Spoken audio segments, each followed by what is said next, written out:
You might already know that who you hang around with matters a lot. It has a direct impact on the way you think, what you earn, how you spend your time, your progress, your ambitions. And this week's episode is exactly about that and why I am going skiing next week.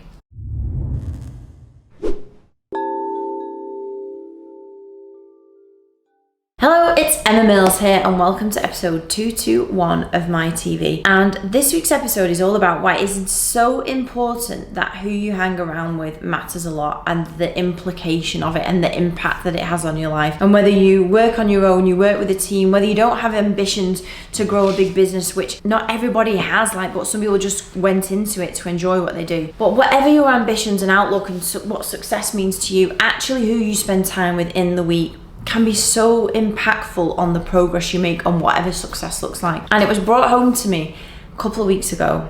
I was in a mastermind and a person around the table said, as part of another person talking about that they weren't earning as much as they wanted to and they didn't know why they weren't making progress, and also they didn't feel like they were doing much action and they didn't know why they had much oomph behind them. And one of the people around the table, as part of the conversation, said, do you know, I just don't know how anybody lives on less than $500,000 a year.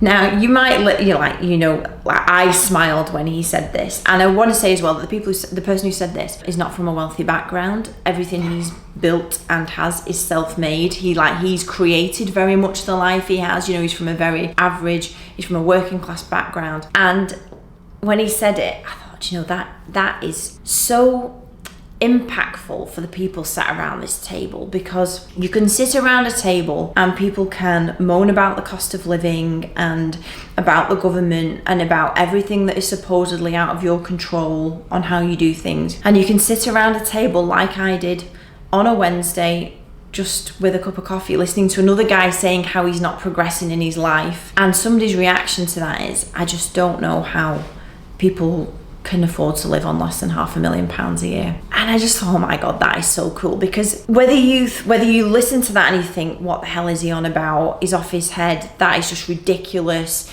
That is so capitalist and however you think about it. His take and aspect and look on life is so progressive and ambitious and all on himself. He's not asking anybody to give him $500,000 a year. I'll reiterate, this guy's from a working class background. He wants that amount of money. He's now accustomed to that amount of money. He's chosen to create that kind of life. And that was the kind of advice he was giving to this particular person around the table, that he was not, so you might sit around a table and many people might go, oh yeah, well, it's tough out there. People aren't spending, people aren't buying. That wasn't the advice that was being given around this table at all. It was very much well, what do you want? How are you going to get it? Because in my life, I can't live without this. So I have to do everything I can to make enough sales, to earn enough profit, to grow so I can give my family the life that I want. That was the advice that was being given around this table. And as they were having this conversation, and I kind of zoned out a little bit, because I was like, that is such an impactful statement to make to other people that are just listening in terms of their ambition, where they want to be in life, their progress. I don't earn $500,000 a year.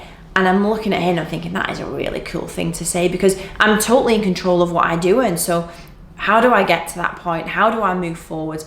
And yet so many people don't factor in the impact that the people around them have. So who they spend time with. And this episode isn't about dumping your friends or your family because they want to go home and watch Netflix, or they do talk about the cost of living crisis or whatever that. It's actually about the impact you can make just by spending time, either free stuff online on YouTube, watching people that give advice, who you hang around with during the week. I'll never forget a story that Grant Cardone told. He's got a private jet. And again, I know these are big lofty goals, and most of us aren't actually asked about these big lofty goals. I don't want a private jet. It's not about that, but it's about the story behind it. And he said one of the best things about him buying a private jet was where you board the private jet, which is a separate private terminal to that. You're not going to Terminal 1 at Manchester Airport. You're going to a private area to get on the jet. When you are in there, and it's a half an hour wait time to go aboard, the people that you meet in there are absolutely gold in terms of networking opportunities,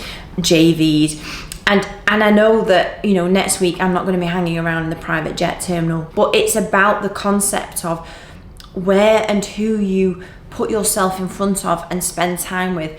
And it's why over the past 15 years I have spent well over 100k. I know that's not loads over 15 years, but it's well over 100k. It's probably over 200k on personal development, on going to courses, on traveling to places where I'm going to hang around with good people. And it's why I get taken the mick out of from my friends quite a lot, and who know me, saying that I'm always going on a course or I'm always going on the next thing. But I'm always going on the next thing because I want to hang around with people who get it, who I can learn from, where there's opportunities, but predominantly where I can learn from. Like, I absolutely relish being around people that I can bounce off. They can teach me things, I can help them, like we can learn from each other. And so just being mindful of where you choose to spend that time is so important. And as I say, whether that is going to your local networking group because there's going to be like-minded people there, whether it's watching the gurus on YouTube, because there is so much freaking free information out there now, like it's impossible not to absorb really good stuff, or whether it's going to a mastermind or setting up a mastermind of your own with business owners. If you've read Think and Grow Rich by Napoleon Hill, one of his key concepts of how you think and grow rich is that you create a mastermind in your life, because the power of you all combined, the knowledge of all of you combined, gives you the power to progress through your life. And it is exactly why I am going on a ski trip next week. I haven't skied for 20 years, which, God, makes me feel old now. But I'm going with 40 other business owners, and the whole concept of it is about having some fun in the daytime, and in the evening having conversations about your business, about challenges that you've got, about learning from others. And you know, that is one of the key bits. When you hear about the challenges that other business owners have, at some point in your business life, you realize and say, oh, it's not just me. It's not just me that has that staff problem. It's not just me that can't afford to pay the wages at the end of the month. It's not just me that is going to have to ring revenue again to ask for a payment plan for the VAT. You know, you realize it's not just you. And so the second half of my lovely episode today is going to be what it's like when you hang around with like-minded people, and just some of the outcomes and learnings from it. So I really hope this week's episode helps you to get your head out of the snow and into the clouds, and I'll see you very soon.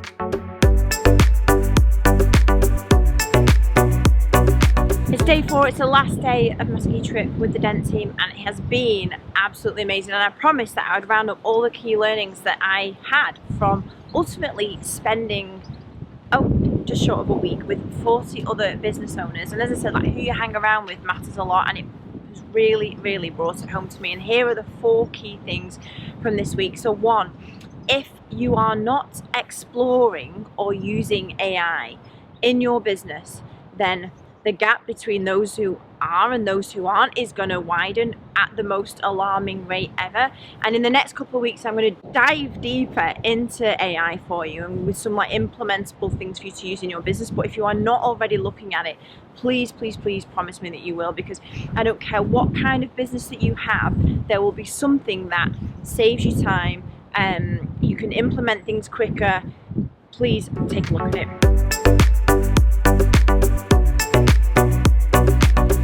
Point number 2, and I definitely should have picked a less windy day to record than wait to the very last day. We've had snow, sun, it's been really amazing weather right now. Pick the windiest day. Point number 2 of this week has been that most of the people that I've chatted to, in fact there was a content session on it one of the nights, they choose to use their business as a force for good. So whether that is impacting their local community, using the profits, or using milestones in the business to give to charity. A couple of weeks ago I did a video on B1G1, which is a great platform that you can include your team in to get goals that align charity and goals that align you together on things that really matter to you. And it's a really great platform to be able to give easily. But it was talked about so much that all of the business owners there wanted to be able to use the community, the foundations, the force that they could for good in their business. And it makes, the common theme was that it makes their business journey a much more enjoyable, rewarding, happier place.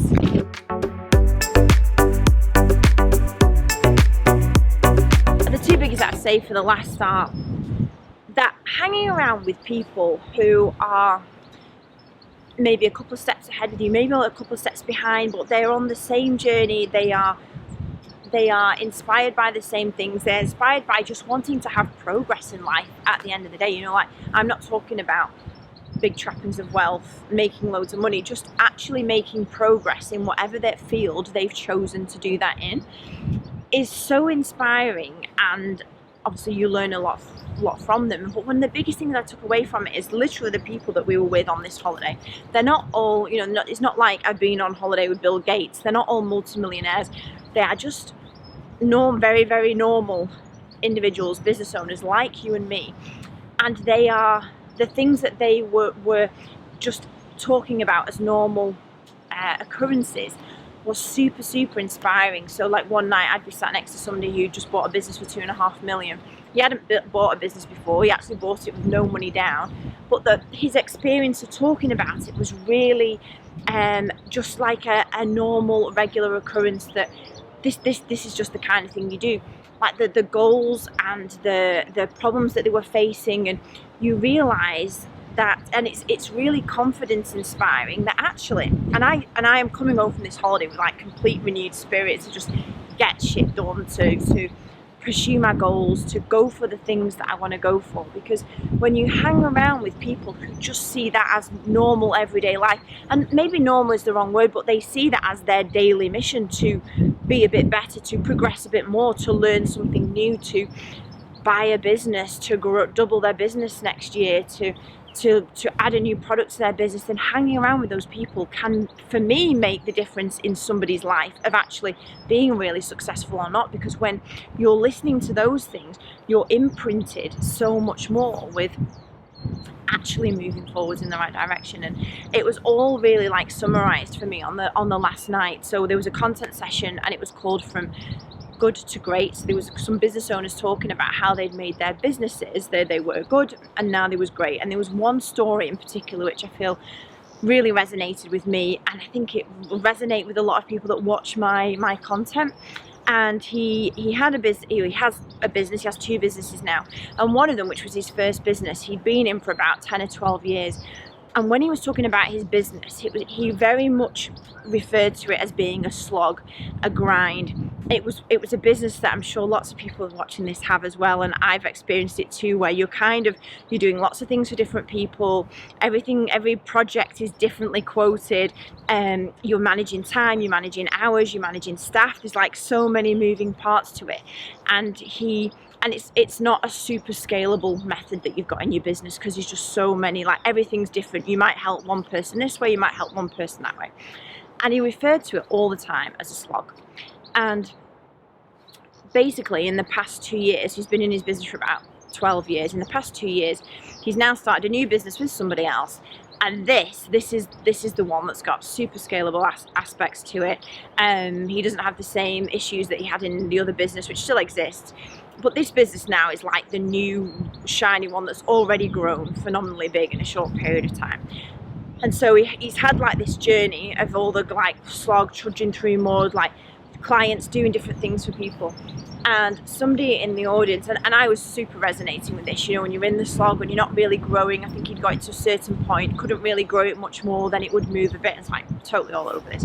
And then somebody in the audience said to him, like, do you regret how you've used the last 10 years, or would you have done something different? And he was about to say yes, ultimately. And he was very much like, yeah, I would have done things differently. But, and I was thinking myself in my mind, you can't regret the last 10 years, because surely everything that you do gets you to this path of where you are now and where you want to be. And Daniel Priestley, who I'm sure loads of you will know, and who organised the whole trip, it was a Dent global ski trip, said, no, you can't ever do that. You can't regret the slog, because the slog is what gets you to where you are now, number one.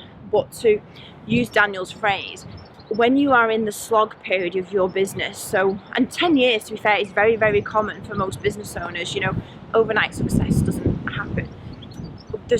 He said that the slog is where you get all of your IP, all of all of the good stuff, all of the juice that you create. And it takes a lot of time, but most business owners are so stuck in the business that they are sat, as Daniel Priestley will say, on a mountain of value. And if you can just literally picture the image that you're stood on top of this mountain of value and you don't see it because you're on top of it, but underneath you is like in my example, the MyPA way of doing things. You know, that there's a specific way we manage an inbox, we follow up a lead, we create social media, but you don't necessarily know that you're creating your own way of doing it, that you've got your own secret sauce, that you've got your own like KFC seasoning or, you know, Big Mac recipe, because you're on top of it. And that was like absolute light bulb moment for me, because I feel like most people go through this, and I have as well, that it's like year after year after year, grow a bit, decrease a bit, lots of problems, saying yes to everything because you don't want to turn down business. And you get to a certain point where there's light at the end of the tunnel. But within that period of time, for anybody who feels like that right now, this is where all of the secret sauce is being made. And so if anything for today's MiTV, it would just really, really advise you just to go and get a coffee and think about the way you do things in the business. What are the big ideas that you have? What do you do differently to others? And I promise you that there's going to be some really good stuff in there that potentially you just haven't uncovered right now.